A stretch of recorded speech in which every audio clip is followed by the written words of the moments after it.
এখন বর্তমান সময়ে সমাজে চলাটা খুবই কষ্টকর। কেননা বর্তমান সময়ে সমাজে ভালো গুণী মানুষদের কোনো মূল্য নেই। সমাজে মানুষ গুণীদেরকে মূল্যায়ন করে না, তাদের সম্মান করে। যাদের টাকা আছে, প্রচুর ব্যাংক ব্যালেন্স আছে, অর্থ আছে, তাদেরকে সম্মান করে।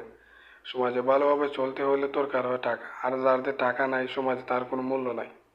হোক না সে ভালো মানুষ, হোক না সে বিচারী, হোক না সে পরোপকারী, সে অন্যের দুঃখে নিজের দুঃখ পায়।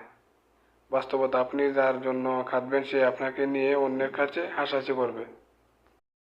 এখন বর্তমান সময়ে সমাজে চলাটা খুবই কষ্টকর। কেননা বর্তমান সময়ে সমাজে ভালো গুণী মানুষদের কোনো মূল্য নেই।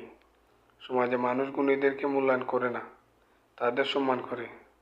যাদের টাকা আছে, প্রচুর ব্যাংক ব্যালেন্স আছে, অর্থ আছে, তাদেরকে সম্মান করে। সমাজে ভালোভাবে চলতে হলে দরকার হয় টাকা, আর যাদের টাকা নাই সমাজে তার কোনো মূল্য নাই।